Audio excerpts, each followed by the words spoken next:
Okay, guys, welcome back. Welcome back to another story about an expat and his experience with a Filipina. Today's story is a tough one. It was sent in by an American guy who married a Filipina, brought her to the States, and later got completely cleaned out. Here's his story about how you can take the woman out of the province, but you can't take the province out of the woman. This is about my ex-wife, a Filipina I met in Cebu City while she was still studying. I fell for her hard, believed in her, and gave her the world. But in the end, she played me. Long game, quietly, professionally. If I didn't know what she was studying, I would have said she studied how to play someone. I've always thought of myself as someone that's street smart. I've traveled a lot, seen scams, met all kinds of people.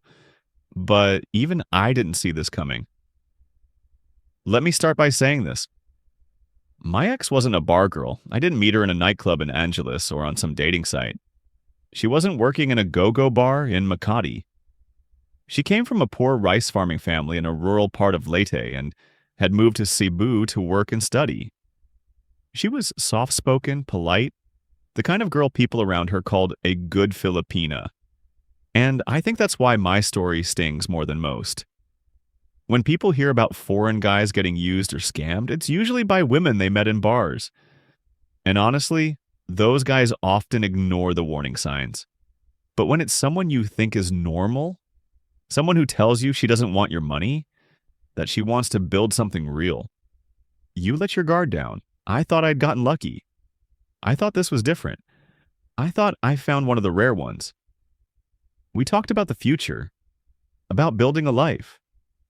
She made me believe it. Her name was Maricel, but everyone called her Cel. She said it was short for Marikit, which means beautiful in Tagalog. I met Cel at a local restaurant in Cebu, a spot near the university where she was taking classes.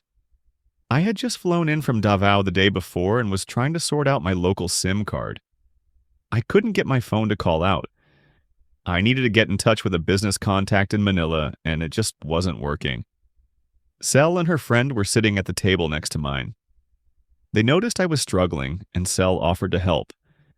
Turns out I was dialing without the country code. She fixed it in a few seconds. After I wrapped up the call, her friend stepped away for a bit, and I took my chance. I thanked her for helping and asked if I could repay the favor, maybe over dinner. She smiled but didn't give me an answer right away. Then she said, "You can text me if you figure out how."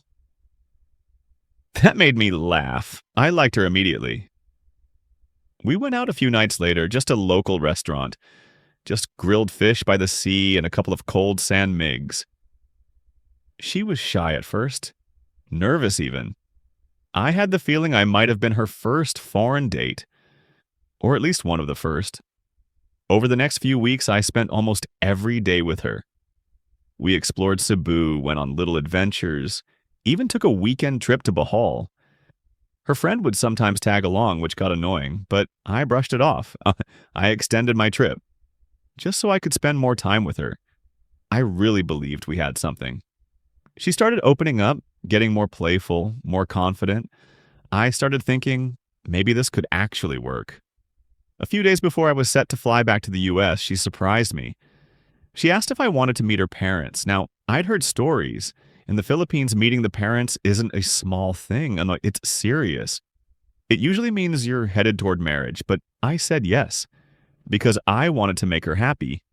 So we took the ferry, then a long, dusty ride into the province. Her family lived in a small barangay in the interior of Leyte. No malls, no Wi-Fi. Just rice fields, carabaos, and dirt roads. Her father's house was one of those old wooden homes on stilts, half handmade, half falling apart. The whole family lived there. Grandparents, uncles, cousins. I think I counted 8 people all staying under one roof. There were no separate rooms, just mosquito nets and curtains dividing the sleeping areas. And the bathroom? Just a concrete stall out back with a drum of cold water and a plastic dipper. Honestly, at first I was shocked. but over the next couple days I found myself enjoying the place. The morning smelled like garlic rice and fried fish. Her dad built a makeshift shade area out front, where we'd sit and drink coffee. There were vegetables growing all around the yard, and they had a couple of goats and a carabao that they treated more like family pets. I even helped with small chores, chopping wood, fetching water, little things to score points with the family. Not that I needed the brownie points, I already knew what they saw in me. A white guy with dollars in his wallet. Still, they treated me well, especially her grandmother.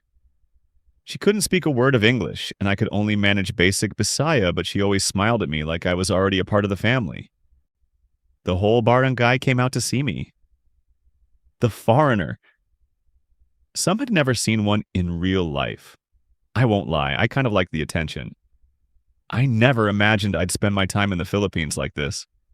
Not sipping cocktails on a beach in Palawan, but squatting over a fire, helping cook lunch in the province. It felt real.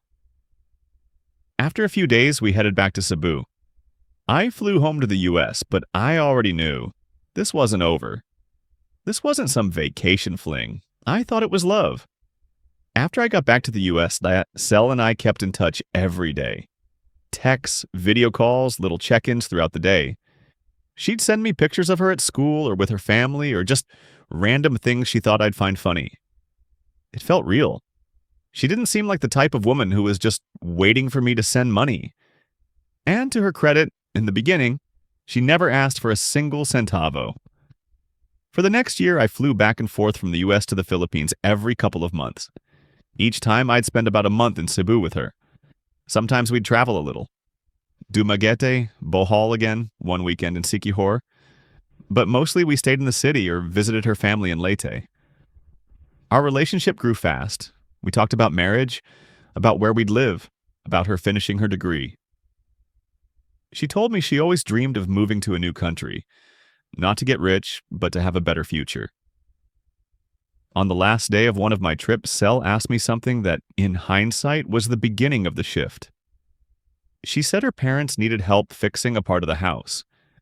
Something about a roof beam or the kitchen wall, I can't remember exactly. She asked if I could give them 50,000 pesos. Now, at this point, we'd been together for over a year. She had never asked for money before, not once. So I didn't even hesitate. I said yes. Looking back, that was a red flag. But here's the thing. When you're in love, and she hasn't asked for anything in so long, it actually feels good to help. I felt like I was doing something honorable, like I was taking care of my future wife's family. After a few more trips and countless hours on the phone, we started talking seriously about getting her a US visa. Sel told me she wanted to finish her schooling there, maybe get a job, and help save up for our future together. We talked about getting married in the Philippines first, to make the process easier. That meant traveling back to Leyte to formally ask her parents' permission. Now, let me be honest, I never planned to go to the Philippines and find a wife. It just happened. I met her by chance. But I wanted to do things right. Of course, her parents said yes. I expected them to. I knew they saw me as the rich foreigner, even if I wasn't exactly rolling in it. They did have one condition, though. They wanted a dowry, or what they called abuloy. In my opinion, it was an unreasonably high amount, but I was in love, so I agreed. We had a big wedding in the village. They invited everyone, people I'd never even met.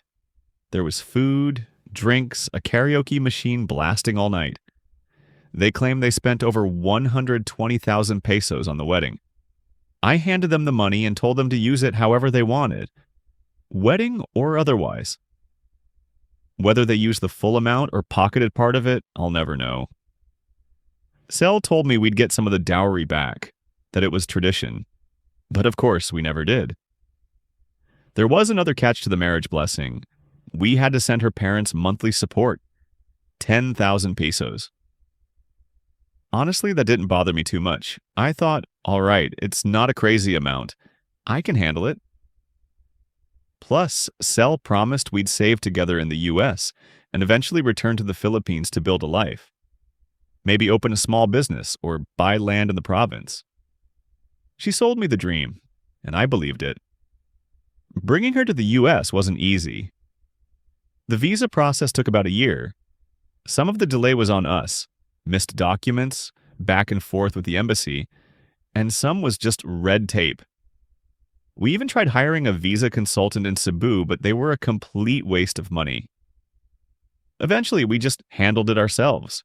When Cel finally landed in the US, everything felt perfect. We had a life together, a home, plans, at least that's what I thought. When Cel arrived in the US, everything started out like a dream. She was in awe of everything, the wide roads, the grocery stores, the weather. She loved the idea of snow, even though she'd never seen it in person before. We moved into a small apartment just outside Houston. Nothing fancy, but clean and quiet. I made sure she had her own space to study and a laptop so she could enroll in online courses. She told me she wanted to finish her degree in education, and I was proud of that. I thought I'd found someone motivated, someone who wanted more than just a visa. For the first couple of months, things were smooth. She cooked, kept the apartment neat, messaged her parents daily, and tried to adapt. But soon I noticed her spending habits changing.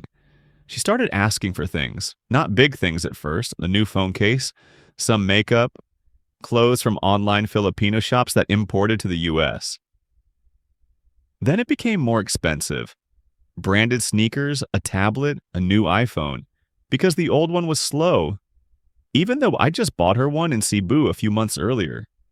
I tried to draw a line. I told her we needed to save, but she'd always say, "You don't understand how hard it was growing up poor. I just want to feel what it's like to have nice things for once."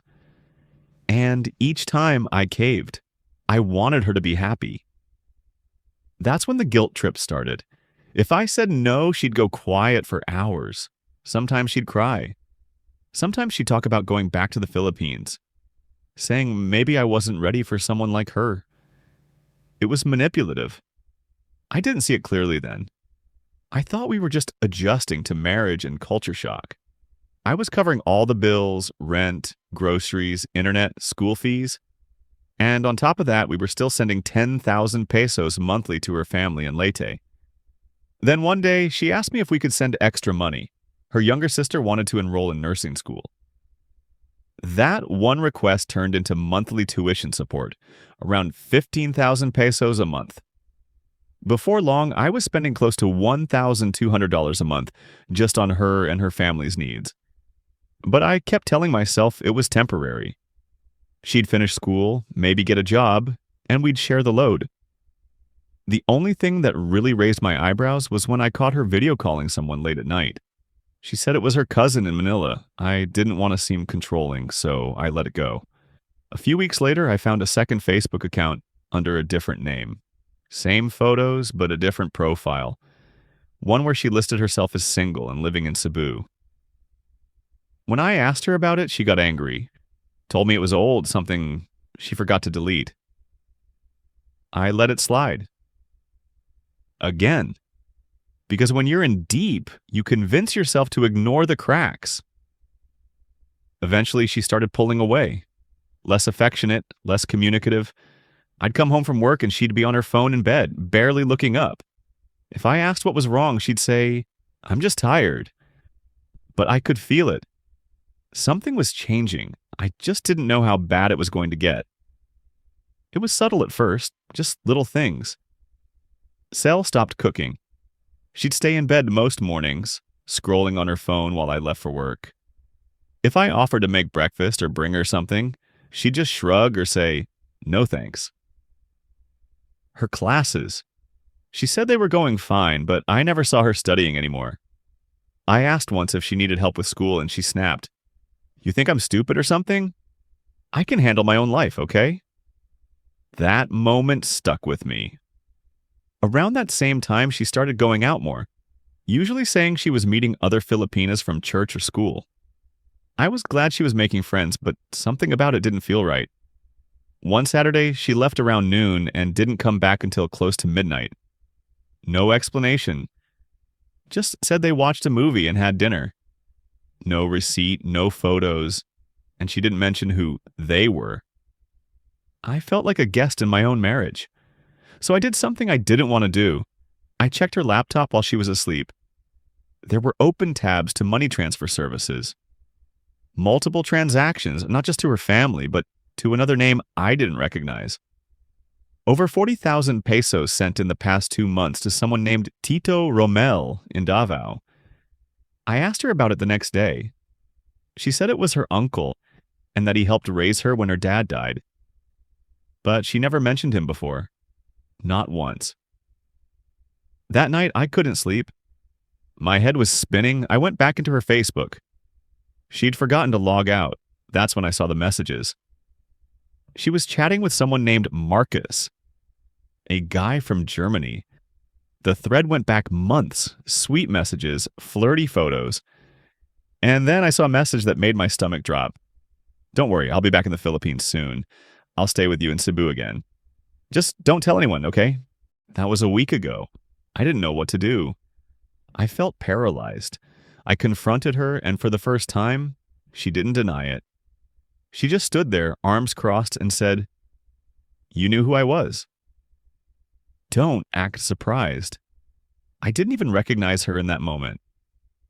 She told me she was tired of pretending, said she felt trapped, that I was boring, that I didn't get her. She didn't cry. She didn't apologize. She just packed a few things, said she was flying back to the Philippines for a break, and walked out the door like it was just a regular Tuesday. I waited 3 days before booking my flight. I don't know why. Maybe I thought she'd call. Maybe I was hoping it was all some twisted misunderstanding. But nothing came. No messages, no apology, just silence. So I flew to Cebu, didn't tell her I was coming. At first I checked with her parents, but she wasn't there. Maybe she knew that's the first place I would check when I landed in the Philippines. When I called, they were also surprised that she had left, like they felt pity for me. I thought about other places she would have gone to. I already checked in with her friend, the one I saw her with the first day we met. When I contacted her, she was not so surprised. Her expression was like, "Oh, she have dumped you too." But then I had an idea. She had once mentioned her elder sisters, the one she would run to when her parents was being too naggy when she was younger. She even visited her once in a while when we were together. The house was in a small barangay south of the city. I still had the location pinned from our video calls back one time she visited. When I arrived, the heat hit me like a wall. It was monsoon season. Thick air, muddy roads, children playing barefoot in the puddles. I took a tricycle from the highway down into her neighborhood. I didn't recognize much. Everything looked smaller than how she had described it. The houses were worn down and patched with tin sheets and faded paint. I stopped in front of a small blue house. I remembered the window grills and the clothesline out front from a video she once sent me. It had to be it. A woman answered the door. Her face looked like an older version of Cell. I introduced myself. I told her I was Cell's husband. The woman didn't flinch.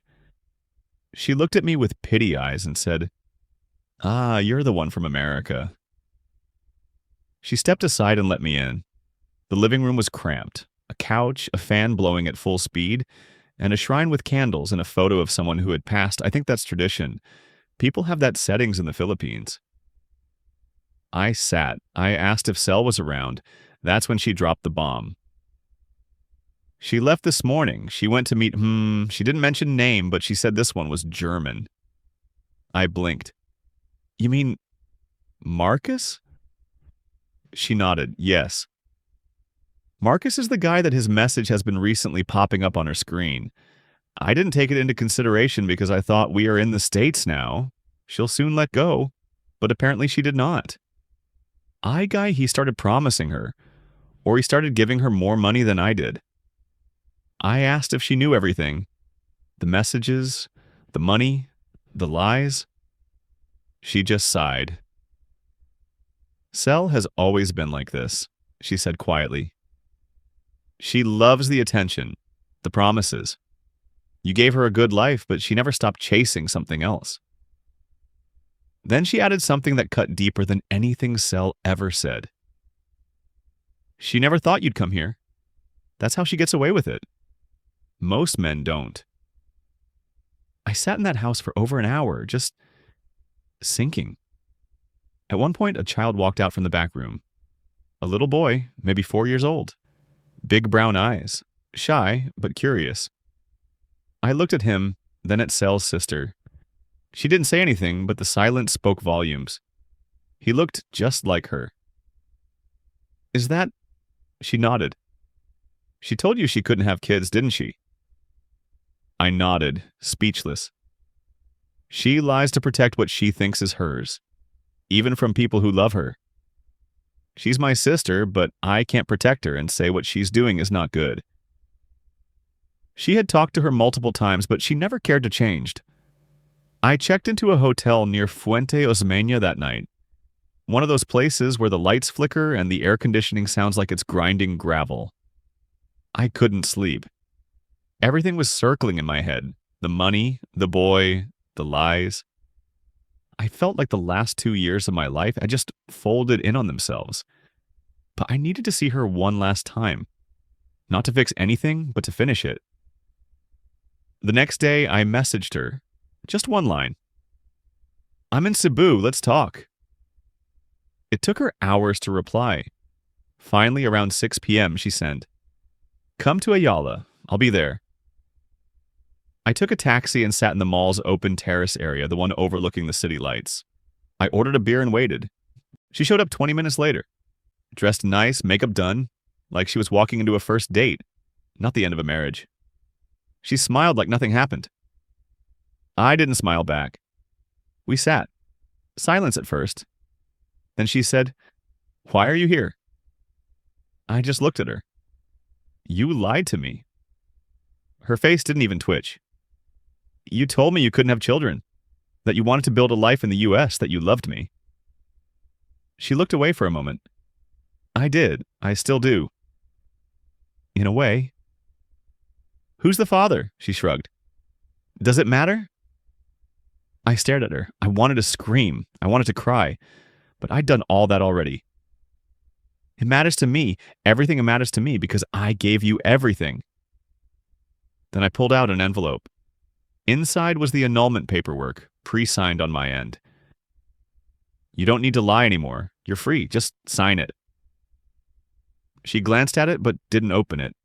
Instead, she leaned back and crossed her arms. You were too soft, Paul. That's why I didn't tell you. I didn't want to hurt you. I shook my head. You didn't want to lose the income. We sat in silence again. Then she stood up. I never asked you to come here. You didn't have to. Then she left without saying goodbye. And that was the last time I saw her. The annulment eventually went through. I never got a peso back. Never got closure either, really. Just loneliness. I went back to the States a different man, with finally knowing and accepting the fact that I never really had her in the first place. She was never really mine and was out of my league from the start. I mean, which young, beautiful girl like her would just want to be with me? None. Unless it's because of what they'll benefit from me.